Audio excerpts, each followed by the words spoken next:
చిన్న ప్రార్థన చేసుకుందాం. వాక్యాన్ని మహాపరిశుద్ధుడా, నాపై మాపై రక్షణ పోషించి మమ్మల్ని అందరినీ ప్రభావ తండ్రి. దేవుని బిడ్డలారా, మీ అందరికీ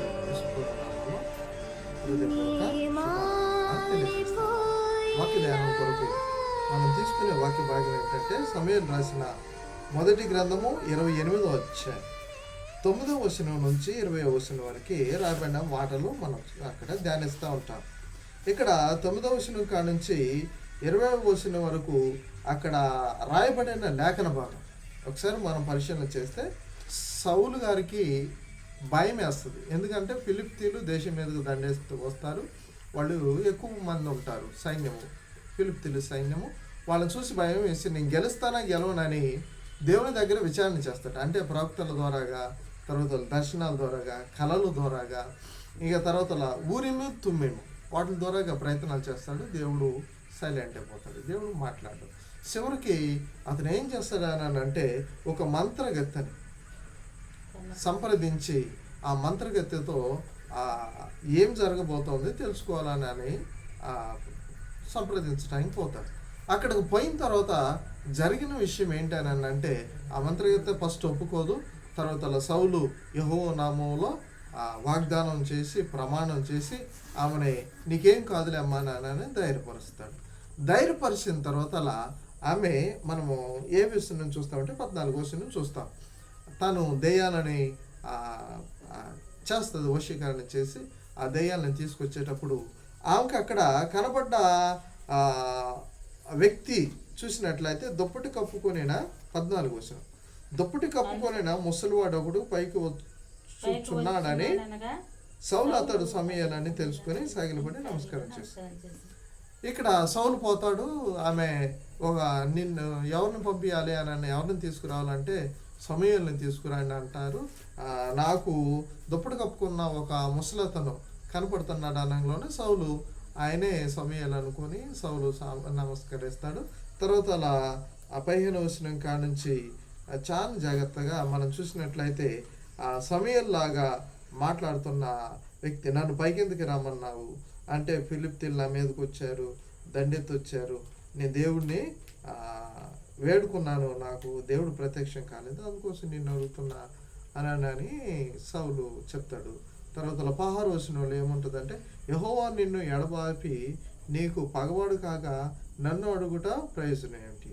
ఇక వచ్చిన ఆత్మ సౌలుతో అంటాడు దేవుడు నీకు పగవాడు అయ్యాడు, దేవుడు నీకు దూరం అయ్యాడు, ఇక నన్ను అడగటం ఏంటని చెప్పడం జరిగింది. తర్వాత 17వ వచనంలో చూస్తే యెహోవా తన మాట తన పక్షంగానే నెరవేర్చుతున్నాడు, నా ద్వారా అతనికి సెలవిచ్చుతున్నట్లు నీ చేతి నుండి రాజ్యం తీసివేసి నీ పొరుగుడైన దావీదుకు దాన్ని ఇచ్చుస్తున్నాడు. ఇదంతా మనం చూసినట్లయితే నీ రాజ్యం పొద్ది, రేపు ఏళ్ళకల్లా నువ్వు చచ్చిపోతూ నాతోనే ఉంటావు అవన్నీ మాట్లాడిన తర్వాత సౌలుకి గుండె పగిలిపోయింది. అక్కడక్కడే కూర్చొని లేవలేకపోతాడు. ఒక దినం అంతా అన్నం తినకుండా ఉంటాడు.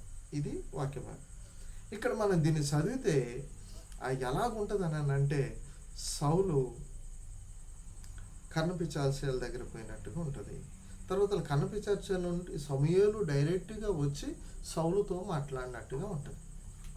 ఇక్కడ చాలా జాగ్రత్తగా మనము దేవుని వాక్యాన్ని ధ్యానించాలి. చనిపోయిన వాళ్ళు ఈ దెయ్యాల ద్వారాగా లేకపోతే కన్నపిచార్చల ద్వారాగా మరలా వచ్చి మాట్లాడతారా? సమూయేలు వచ్చి మాట్లాడటానికి అవకాశం ఉందా? ఈ విషయాన్ని మనము జ్ఞానంగా ప్రార్థనాపూర్వకంగా తెలుసుకోకపోతే దేవుని నమ్ముకున్న ప్రార్థన చేస్తున్న చాలా రోజుల నుంచి క్రైస్తవులుగా ఉన్న వాళ్ళు కూడా భ్రమపడి మాయలో పడే అవకాశం ఉంది. ఇక్కడ ఖచ్చితంగా సమూయేలు వచ్చి సమూయేలు మాట్లాడినట్లు ఉన్నది. కానీ మనము దాన్ని అర్థం చేసుకోకపోతే మనము కూడా దెయ్యాల దగ్గర పోతే చచ్చిపోయిన వాళ్ళు కూడా వచ్చి మాట్లాడతారా అన్నట్లుగా ఉంటుంది. ఈ విషయాన్ని ప్రార్థన పూర్వకంగా నేను ధ్యానించినప్పుడు దేవుడు కొన్ని మాటలు నాకు బయలుపరుస్తూ వచ్చాడు. ఆ మాటలు మీతో చెప్పుకోవాలని అంటే పంచుకోవాలని ఆశపడుతూ ఉన్నాను. మొట్టమొదటి మాట ఏంటంటే ప్రసంగి గ్రంథము 12వ అధ్యాయం 7వ వచనం. ప్రసంగి గ్రంథము 12వ అధ్యాయం. ఒక్కసారి గబగబ తీసి సహాయం చేయండి. ప్రసంగి 12వ అధ్యాయం 7వ వచనం త్వరగా.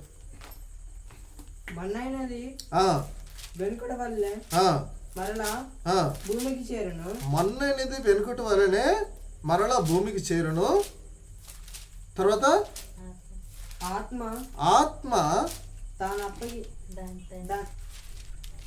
దాన్ని దయచేసిన దేవుని యొద్దకు మరలా పోవును. 7వ వచనం, మన్నైనది వెనుకటి వల్ల మరలా భూమికి చేరును, ఆత్మ దాన్ని దయచేసిన దేవుని యొద్దకు మరలా పో. అంటే మనం చనిపోకలోనే ఏమవుతుందంటే ఈ శరీరము భూమి మీద నుంచి తీయబడింది కాబట్టి భూమి మీద పోతుంది. చనిపోయిన ఎమ్మటనే మన ఆత్మ ఎక్కడికి పోతుందట? దేవుని దగ్గరికి వెళ్ళిపోతుంది. మనం చనిపోయిన మరుక్షణమే దేవుని దగ్గరికి వెళ్తుందని దేవుని యొక్క వాక్యం సెలవిస్తుంది. అప్పటికి సమయాలు చనిపోయి 2 సంవత్సరాలు. అప్పటికి సమయాలు చనిపోయి 2 సంవత్సరాలు అయింది. సమయాలు ఎక్కడ పోయాడు? చనిపోయిన ఎమ్మటనే దేవుడి దగ్గరికి పోయాడు. అంటే దేవుడి దగ్గర ఉన్నాడు. దేవునికి స్తోత్రం. 2 కొరింథీయులకు రాసిన పత్రిక 5వ అధ్యాయం 10వ వచనం. 2 కొరింథీ 5వ అధ్యాయం త్వరగా. 2 కొరింథీ 5వ అధ్యాయం 10వ వచనం త్వరగా చదువు. 2 కొరింథీ 5:10. ఎందుకనగా తాను జరిగించిన క్రియల చొప్పున అవి మంచిదైనను సరే, ఎందుకనగా తాను జరిగించిన క్రియల చొప్పున అవి మంచివైనను సరే, చెడ్డవైనను సరే, దేహముతో జరిగించిన వాటి ఫలము ప్రతివాడు పొందునట్లు మనమందరము క్రీస్తు న్యాయపీఠం ఎదుట ప్రత్యక్షము కావాలను. ఈ భూమి మీద మన శరీరంతో చేసిన ప్రతి పనికి దేవుడి దగ్గర లెక్క అప్పచెప్పాలి. ప్రసంగిని చూస్తేనే మన ఆత్మ దేవుడి దగ్గరికి వెళ్తుందని ఉంది. ఇక్కడ కొరింథీయులకు రాసిన పత్రిక 5వ అధ్యాయం 10వ వచనంలో చూస్తే మన శరీరంతో చేసిన ప్రతి ఒక్కదానికి దేవుడి దగ్గర లెక్క అప్పచెప్పాలని ఇక్కడ దేవుని యొక్క వాక్యము సెలవిస్తూ ఉన్నది. లూకా సువార్తలో కూడా చూస్తాం. లూకా సువార్త 16వ అధ్యాయం 26వ వచనం. లూకా సువార్త 16వ అధ్యాయం 26వ వచనం. 16:26. లూకా సువార్త 16వ అధ్యాయం 26వ వచనం.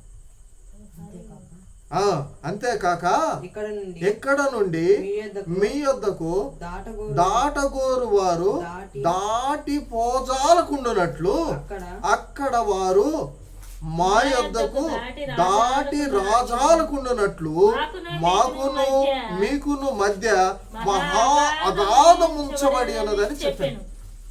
ఇది ఏ సందర్భంలో అంటే లాజరు ధనవంతుడు దాంట్లో చూస్తాం. లాజరు పోయేమో పరదేశంలో ఉంటాడు, ధనవంతుడు పోయేమో పాతాళంలో ఉంటాడు. ధనవంతుడు వేదన పడుతూ లాజర్ని ఒక్కసారి రమ్మనయ్యా, వేడిగా ఉన్నది, వేదనగా ఉన్నది, ఒక్క నీటి చుక్క వేయని అంటే అక్కడ చెప్తున్న మాట, మీరు మా దగ్గరికి రాకుండా మేము మీ దగ్గరికి రాకుండా ఏమున్నదట?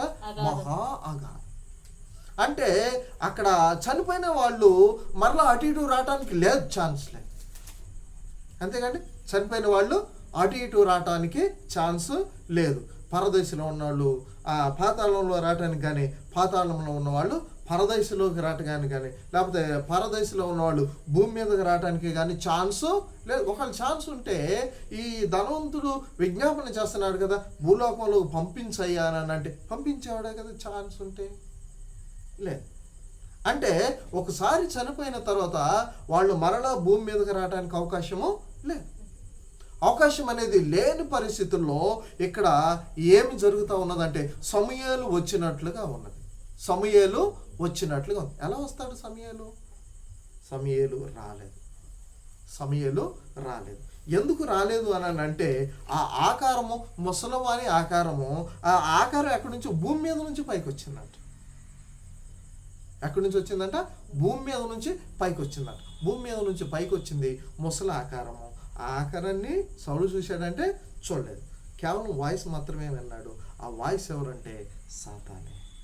సాతాను చనిపోయిన వాళ్ళలాగా వచ్చి మాట్లాడుతూ ఉంటుంది. సౌలు కూడా భ్రమపడి ఆ మాట విని దేవుని ఉగ్రతకి, దేవుని శాపానికి గురై చనిపోవటం జరిగింది. ప్రియమైన దేవుని బిడ్డలారా, అదే మాట మనం ఒకసారి చూస్తాం. దినవృత్తాంతములు 1వ దినవృత్తాంతములు 10వ అధ్యాయం 13వ వచనం.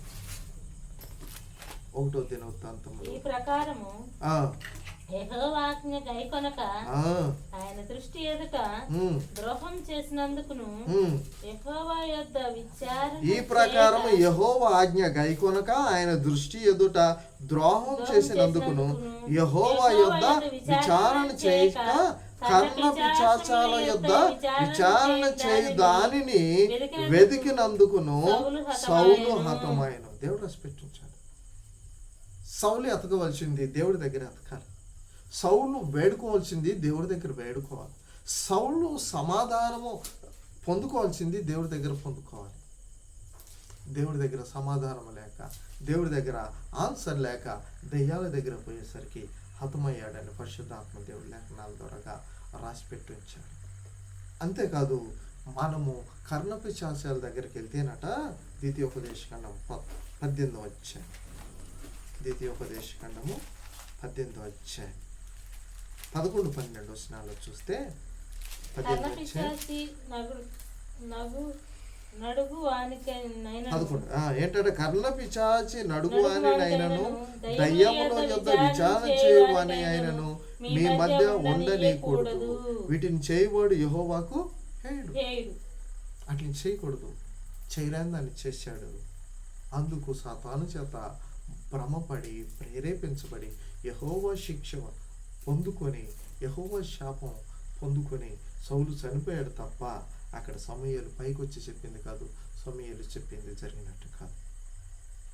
ప్రియమైన దేవుని బిడ్డలారా, మనమందరం కూడా వాక్యాన్ని లోతుగా ధ్యానించి, లోతుగా అర్థం చేసుకొని, వాక్యపు వెలుగుని మనం కరెక్ట్గా అర్థం చేసుకొని నడిస్తే తప్ప మనం దేవుళ్ళు ఉండలేం. లేకపోతే భ్రమపరిచే ఆత్మ మనల్ని భ్రమపరిచి తప్పుదో పట్టించడానికి అవకాశం ఉన్నది. ప్రభు పేరిట మనం చేస్తూ ఈ మాటలు ముగిస్తున్నాను. దేవుడు మిమ్మల్ని దీవించును గాక. ఆమేన్.